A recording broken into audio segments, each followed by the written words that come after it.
Hello, Internet! It's time for another Wednesday serial. It's been a minute, but I'm back!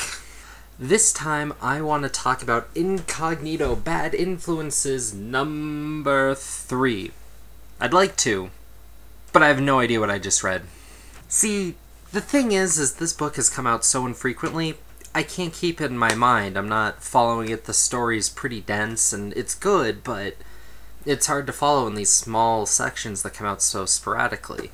Why this sort of book isn't collected into an edition and then sold at something of a premium so you can get it all at once and everybody can make their money right is beyond me. Why they do that with something like Superman, I think, is odd, because people are buying Superman all the time and sales show that it worked, but I think a book like this could almost be stronger for being released at once.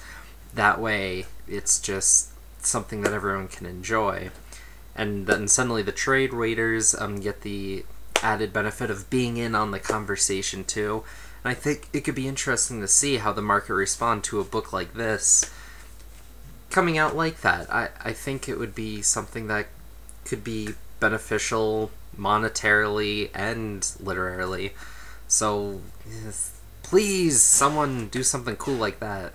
That said, this issue by itself, I mean, the characters were there, the writings were, I remember, the art fits this so well, and then the paneling pace, you can see little differences in how the panels are paced, and it's just, it's there, it's great. This sort of thing takes time to make, and that's fine. And, I mean, I can just go back and read it. I mean, I buy these things so I can go back and read it, right? Not everything has to be fresh and new. On the flip side, I also picked up this book, Jennifer Blood, which was a book. It was alright. The art was there. I don't know. Well done enough. It just didn't pop to me. And the book just runs, but by the time it's all said and done, I get through the first issue and I don't really care to pick up the next one. I get the premise, but I'm not seeing anything special or exciting coming out. I mean, it could be good, it could not, and there's probably going to be 5 other books I can find where I know the next issue is going to be good.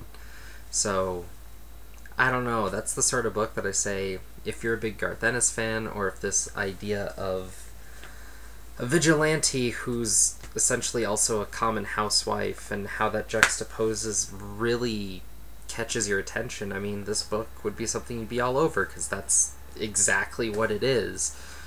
But it just fails to deliver anything else, so I say.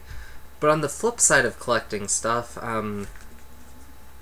Little Depressed Boy. This is a collected volume, $2.99. I mean, this was a web series that was coming out, apparently. That's what I read in here, so I trust them.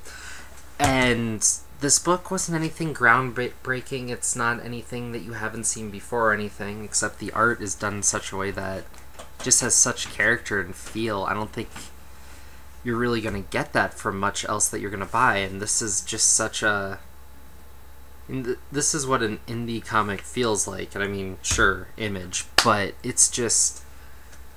This book is basically nothing but charm, and if you don't think that you'd like a little slice-of-life tale, you're not going to like this book, which is a shame, because I want to see more of this out there. This is the sort of thing that you can read and get at local scenes when, you know, people are Xeroxing their own comics and making stuff that means something to them.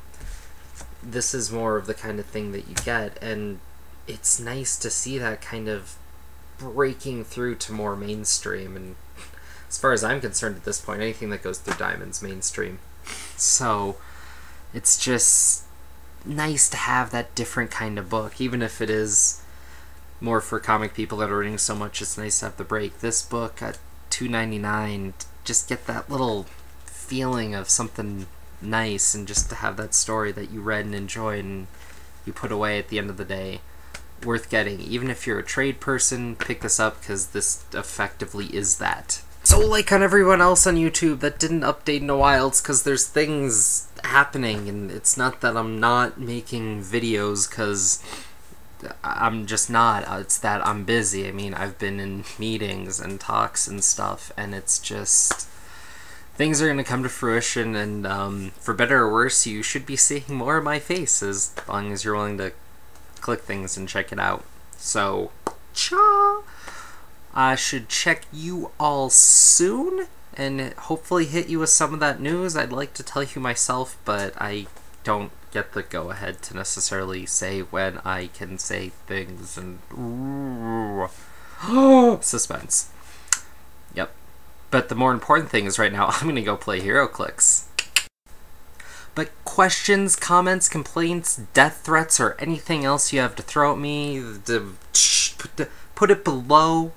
You know, death threats, if you don't know where to send that, I can get you my email. It'll be good times.